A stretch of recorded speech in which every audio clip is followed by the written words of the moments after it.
আসসালামু আলাইকুম রহমতুল্লাহ। প্রিয় শিক্ষার্থী ভাই ও বোন, আশা করি আপনারা সকলে ভালোই আছেন। ডিজিটাল লজিক ডিজাইনের আজকের এই ক্লাসে আপনাকে সুস্বাগত। আজকে আমরা শিখব কিভাবে কে ম্যাপের মাধ্যমে বুলিয়ান অ্যালজেব্রা বা বুলিয়ান ফাংশনকে আমরা খুব সহজেই সরল করতে পারি। তাহলে চলুন শুরু করা যাক। কে ম্যাপের মাধ্যমে সরল করার জন্য আমরা মূলত এই 8টি রুল মাথায় রাখবো। একদম প্রথমত কে ম্যাপ ইউজ করার জন্য যে বিষয়টি মাথায় রাখা লাগবে যে এখানে কোনো ধরনের জিরো অ্যালাউ না, অর্থাৎ শূন্য কখনোই অ্যালাউ হবে না। সেকেন্ড বিষয় হচ্ছে কখনোই ডায়াগোনাল হবে না। ডায়াগোনাল মানে হচ্ছে কৌণিক ভাবে কোনো কিছু আমাদের হবে না, এই সাইনগুলো হচ্ছে ডায়াগোনাল। তো আমরা ডায়াগোনালের প্রসঙ্গের সামনে আরো আসবো। দেন হচ্ছে আমাদের যে প্রত্যেকটা গ্রুপের জন্য প্রতিটা সেলে অর্থাৎ প্রতিটা রো এর মধ্যে বা প্রতিটা কলামের মধ্যে আমাদের পাওয়ার অফ 2 নাম্বার অনুসারে গ্রুপিং হবে আর কি। এই গ্রুপ সম্পর্কে আমরা একটু পরে প্র্যাকটিক্যালি দেখব। আর everyone must be in at least one group. প্রত্যেকটা ওয়ানের জন্য অ্যাট লিস্ট একটা করে গ্রুপ থাকবে, তবে multiple group allowed. So 5 number শর্ত হচ্ছে ওভারল্যাপিং অ্যালাউড, অর্থাৎ ওভারল্যাপ করা পসিবল। কোনো একটা সে একাধিক গ্রুপের সাথে সে কানেক্টেড থাকতে পারে। দেন 6 নাম্বার হচ্ছে group should be large as possible, অর্থাৎ গ্রুপগুলি যত বড় হবে ঠিক তত ভালো। এবং র্যাপ অ্যারাউন্ড অ্যালাউড, অর্থাৎ যে র্যাপিং সিস্টেম থাকতে পারবে। র্যাপিং সিস্টেম বলতে অর্থাৎ মানে 4 দিক দিয়ে সে র্যাপিং থাকতে পারবে। আমি যদি একটা সিম্পল এক্সাম্পল দেই, লেট এই হচ্ছে আমার একটা খাতা, অর্থাৎ এইটা হচ্ছে একটা কর্নার, এইটা হচ্ছে একটা কর্নার। র্যাপিং হচ্ছে জাস্ট এই দুইটাকে আমি যদি একসাথে করি আমার যে ফরম্যাটটা হয়, এই পাশটা ঠিক এই পাশের সাথে আমার কানেক্টেড হইলো, এইটাকে বলা হয় আমাদের র্যাপ করা বা হচ্ছে র্যাপিং সিস্টেম বা মোচড়ানো। দেন হচ্ছে ফিউয়েস্ট নাম্বার অফ গ্রুপ পসিবল, যত সম্ভব মানে কম গ্রুপ করা যায় ঠিক তত আমাদের জন্য সুবিধা। তো প্রিয় বন্ধুরা, আমরা একটা বুলিয়ান এক্সপ্রেশন দেখি যে আমরা এই এক্সপ্রেশনটা বা এই সমীকরণটাকে আমরা সিম্পলিফাই করব। সো এই এক্সপ্রেশনের মধ্যে আমরা সমীকরণ দেখতেছি, অর্থাৎ ভেরিয়েবল দেখতেছি 3টা, এ বি এবং সি। তার মানে আমরা আমাদের প্রিভিয়াস ক্লাস থেকে জেনেছি যে 3টা ভেরিয়েবলের জন্য আমাদের করণীয় কি। আমরা 3টা ভেরিয়েবলের জন্য আমরা একটা দাগ দিলাম। সো এই জায়গায় আমরা 3টা ভেরিয়েবলের জন্য জাস্ট 4টা বক্স দিলাম পাশাপাশি এবং নিচে 2টা বক্স। সো আমরা এ বি সি এর জন্য একদিকে রাখলাম এ, একদিকে রাখলাম বি আর সি। সো এই বি আর সি এর জন্য আমরা দিলাম 0 0 0 1 1 0 সরি 1 1 এবং 1 0, আর নিচে 0 আর 1। তো আমরা ইতিমধ্যে জানি যে 0 মানে আসলে কি। 0 মানে হচ্ছে নট, অর্থাৎ এ নট, এবং আমাদের 1 হচ্ছে ফ্রেশ এ। আর এই দিকে আমরা লিখতে পারি যে বি নট সি নট এবং B not C B C B C not. Alright, so আমরা এই সমীকরণগুলিকে জাস্ট হচ্ছে মানে বসাবো আর কি।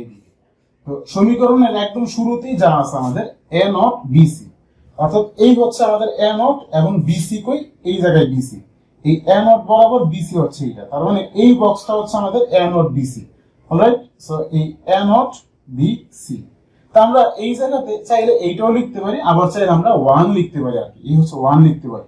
তো আমরা এই গড়টাকে ফ্রেশ 1 লিখে দিলাম, যে আমরা এই গড়ের মধ্যে এই মানটা পাইলাম। তারপর হচ্ছে আমাদের A B not C not. তো এ হচ্ছে আমাদের এই বক্সটা, আর বি নট সি নট একদম প্রথমেই আছে। তো আমরা এই হচ্ছে দিলাম 1। দেন হচ্ছে আমাদের এ বি সি, অর্থাৎ এইটা এ, দেন বি সি হচ্ছে এইটা, এই হচ্ছে আমাদের এ বি সি। দেন আমাদের এ আর B C not. So A হচ্ছে এইটা, আর বি সি নট হচ্ছে কোনটা, বি সি নট হচ্ছে এইটা। অলরাইট, তাহলে আমরা আলটিমেটলি কি পাইলাম? তাইলে আমরা এই জায়গা থেকে মোটামুটি আমরা এই প্রত্যেকটা সমীকরণের প্রত্যেকটা পোরশন বা প্রত্যেকটা অংশের জন্য আমরা জাস্ট এই ভেরিয়েবল এই বক্স থেকে আমরা নাম্বারগুলিকে সাজাইলাম। এখন আমাদের করণীয় যেটা আর কি, যে হচ্ছে আমরা গ্রুপিং করব। এই যে একগুলি আমাদের আছে এগুলিকে আমরা গ্রুপিং করব। সো আমরা গ্রুপিং করার জন্য যে কাজটা করব, যে গ্রুপিং এর ক্ষেত্রে কখনোই ডায়াগোনাল অ্যাকসেপ্টেড না। তার মানে আমরা ডায়াগোনাল ছাড়া অন্য যে কোনো ভাবে করতে পারি। এবং গ্রুপিং এর জন্য অন্য একটা শর্ত কি, যে আমি সিঙ্গেল গ্রুপিং করতে পারবো না, অর্থাৎ এই গ্রুপিং সাইজটা অবশ্যই এই 2 এর পাওয়ার আকারে হবে। অর্থাৎ 2 এর পাওয়ার যদি হচ্ছে 1 হয়, তার মানে 2টা মিলে একটা গ্রুপ হবে, কিংবা 4টা মিলে একটা গ্রুপ হবে, কিংবা 3টা মিলে কিংবা 8টা মিলে আমাদের একটা গ্রুপ হবে।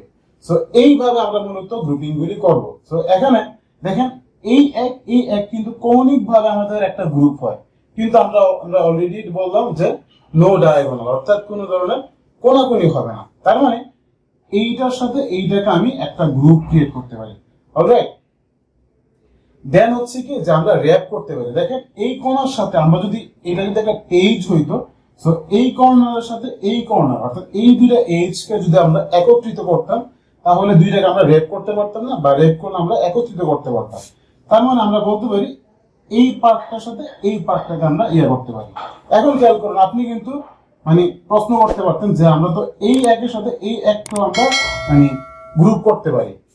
তো তা তো অবশ্যই আমরা এই দুইটাকে গ্রুপ করতে পারি, কিন্তু গ্রুপ করব না। কেন গ্রুপ করব না? কারণ fewest number of group as possible, যে যতটুকু সম্ভব আমরা কম গ্রুপ করব আর কি। সো আমরা এই দুইটাতে যদি আরো একটা গ্রুপ করি, তাহলে আমাদের আলটিমেটলি যে এই গ্রুপের সংখ্যা গ্রো করতেছে আর কি, বা বাড়তেছে। এই কারণে আমরা যত কমে পসিবল আমরা হচ্ছে প্রত্যেকটা সংখ্যাকে এক একটা গ্রুপে ফেলাই দিলাম। সো আমরা এই দুইটা গ্রুপ পাওয়া শেষ হলে এখন আমরা খুব ইজিলি সমীকরণ বের করতে পারি। তো সমীকরণ বের করার জন্য আমরা এই গ্রুপটার ক্ষেত্রে ফার্স্টে খেয়াল করি। সো আমরা সমীকরণের জন্য ধরে নিলাম যে এটা x, অর্থাৎ x এর ভ্যালু আমরা বের করি যে এই 1 এর জন্য আলটিমেটলি a এর মান কি। দেখেন এই 1 বরাবর এই হচ্ছে আমাদের a বার, আর এই a হচ্ছে জাস্ট a। এখন এই a আর হচ্ছে a বার, অলরাইট। তাহলে a বার যদি একটার সাথে আরেকটা নট থাকে, তাহলে আমরা এটা লিখবই না, এটা জাস্ট কন্ট্রাডিক্ট হবে, কাটাকাটিকে বাদ যাবে। তাহলে এই দুইটার জন্য সিম্পলি বাকি আছে কি যে a নটটা আসবে না, শুধুমাত্র আসবে bc, অর্থাৎ এই হচ্ছে আমাদের bc। দেন হচ্ছে কি আমাদের এই পার্টটার কাজ শেষ। এখন হচ্ছে এই দুইটার জন্য খেয়াল করুন, এই দুইটার জন্য a এর মান কি, এই দুইটার জন্য a এর মান হচ্ছে শুধুমাত্র একটাই আছে। তার মানে এই একের জন্য a এর মান a, এই একের জন্য a এর মান a। তো আমরা প্লাস দিয়ে a ইনটু a। তো আমরা অলরেডি জানি যে a ইনটু a মানে হচ্ছে শুধু a। তার মানে আমরা এই জায়গাতে জাস্ট a লিখে দিলাম। দেন এই একের জন্য আমাদের bc এর মান কি, bc নট, তাই না, bc নট। এবং এই একের জন্য হচ্ছে b not c not, b not c not. তাইলে খেয়াল করেন b এবং b নট এই দুইটাকে আমরা জাস্ট একটা নট হচ্ছে আরেকটা, একটা কমপ্লিমেন্ট পরিপূরক। তার মানে এই বিটা বি নটের সাথে কাটাকাটি ঠিক গেল, এবং C not into C not দুইটা মিলে আমাদের একটা হয়ে গেল। সো আমরা ফাইনালি বলতে পারি যে এই সমীকরণের অ্যান্সার হচ্ছে আমাদের BC BC plus A C not, that's it. তাহলে ঠিক একই ভাবে আমরা আরো অনেক সমীকরণকে খুব সহজেই সলভ করতে পারি। তাহলে চলুন আমরা আরেকটি সমস্যা সমাধান করি। প্রিয় বন্ধুরা, আমরা এই প্রবলেমটার দিকে যদি তাকাই, যে যদি এই এফ বা ফাংশনের ভেরিয়েবল হয় তিনটা এক্স ওয়াই জেড, তাহলে সামেশন অফ এই ভ্যালুটা 0 1 5 7, হ্যাঁ, তাহলে আমরা ট্যানএফ এর মাধ্যমে এইটাকে আমরা সমাধান করব। তো এইটাকে সমাধান করার জন্য এইটার মূল ফাংশনটাকে প্রথমে আমাদের বের করা লাগবে। তো আমরা জানি যে তিনটা ভেরিয়েবলের জন্য আসলে কি করা লাগে। এই তিনটা ভেরিয়েবলের জন্য আমরা জাস্ট সিম্পলি একটা বক্স এঁকে নিলাম। এই বক্সের মধ্যে এক পাশে রাখলাম ওয়াই জেড, আরেক পাশে রাখলাম এক্স। তো আমরা তো গতানুগতিক জানি 0 0 0 1 1 0 1 1 1 0, এবং এই এক্স এর জন্য নিচে নিচে 0 আর 1। তো আমরা এইটাকে একটু উল্টায় লিখতে পারি, এই যে শূন্যের পরিবর্তে লিখতে পারি এক্স বার, এবং একের পরিবর্তে লিখতে পারি এক্স। তো আমাদের এই দিকে আর এক্স লেখার দরকার নেই। দেন ওয়াই জেড এর জন্য আমরা কি করতে পারি, যেহেতু 0 0, তাহলে ওয়াই বার জেড বার, এবং এই শূন্যের পরিবর্তে ওয়াই বার, এবং হচ্ছে জেড এর মান হচ্ছে 1। আর 1 1 এর জন্য অ্যাজ ইউজুয়াল যা ছিল তাই থাকবে, এবং হচ্ছে 1 0 এর জন্য Y Z bar, alright.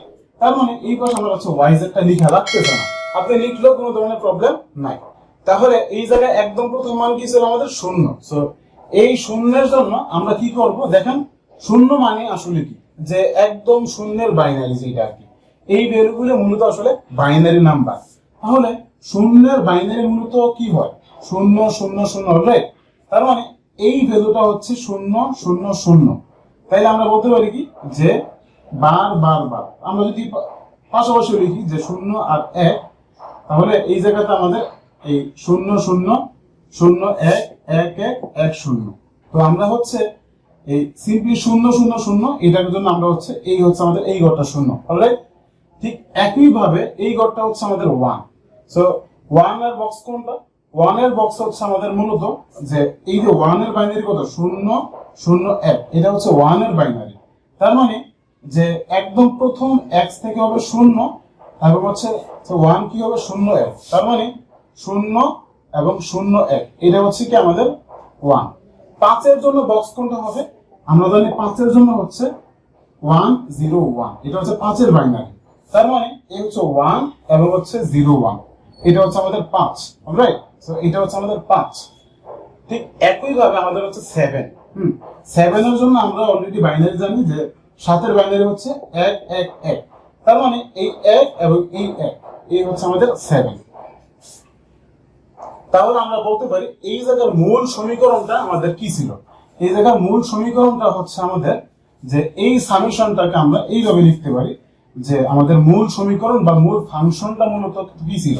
So এই ভ্যালুটার জন্য আমরা ফার্স্টে শূন্যের জন্য আমরা বলতে পারি যে x বার y বার z বার প্লাস দেন হচ্ছে এইটা, যেহেতু সামেশন প্রত্যেকটার সাথে যোগ হবে, যোগ দেন হচ্ছে আমাদের এইটা, অর্থাৎ এই x বার y বার দেন হচ্ছে আমাদের z দেন প্লাস, তারপর হচ্ছে 5 এর জন্য আমাদের এইটা, অর্থাৎ এই x y বার দেন z বার সরি z, তারপর হচ্ছে 7, এই 7 এর জন্য হচ্ছে x y z plus x y z। প্রিয় বন্ধুরা, এই হচ্ছে মূলত আমাদের মেইন সমীকরণ। এখন এই সমীকরণটাকে আমরা সিম্পলিফাই করব বা মানে সরল করব। তাহলে এই মানগুলিকে আমরা জাস্ট 1 আকারে লিখি। এই হচ্ছে লিখলাম 1, যেহেতু এই চারটা দেওয়া আছে। এখন আমরা হচ্ছে এইটাকে গ্রুপিং করব আর কি। সো এইটাকে গ্রুপিং করার জন্য আমাদের করণীয় যে এইটা, যে আমরা জাস্ট এই দুইটাকে মিলে একটা গ্রুপ করে দিলাম, এই দুইটাকে নিয়ে আমরা একটা গ্রুপ করে দিলাম। তাহলে আমার কিন্তু এই দুইটা নিয়ে আমাদের কোনো ধরনের গ্রুপ করা লাগতেছে না, আমরা এই দুইটা গ্রুপে মোটামুটি সবগুলিকে কভার দিয়ে ফেলছি, অলরাইট। তাইলে এখন খেয়াল করুন, এবার এই দুইটার জন্য আমরা এই যে x এর মান কি পাইছি বলুন তো? ঠিক ফার্স্টের একের জন্য x এর মান হচ্ছে x বার, ঠিক সেকেন্ডের জন্য x বার, তার মানে দুইটার জন্য একটাই আছে, তার মানে আমি হচ্ছে x বারের বেশি কোনো কিছু লিখা লাগতেছে না। কিন্তু এই পার্টটাই খেয়াল করুন, এই একের জন্য হচ্ছে কি y বার z বার, আর এই একের জন্য হচ্ছে y বার z, y বার z। ঠিক এখানে খেয়াল করুন, z বার আর z একটার সাথে একটা পরিপূরক, তার মানে এই দুইটা আমাদের বাদ যাবে, আর y বার ইনটু y বার এই দুইটা মিলে আমাদের একটা হবে। সো দ্যাটস ইট, এই গ্রুপের কাজ আমাদের শেষ। এখন হচ্ছে এই গ্রুপ, এই গ্রুপের জন্য x এর মান হচ্ছে ফ্রেশ এই x, আর এই গ্রুপের জন্য yz এর মান কি? এই গ্রুপের জন্য yz এর মান হচ্ছে y বার আর z, এই y বার এবং z, আর এই একের জন্য হচ্ছে y আর z।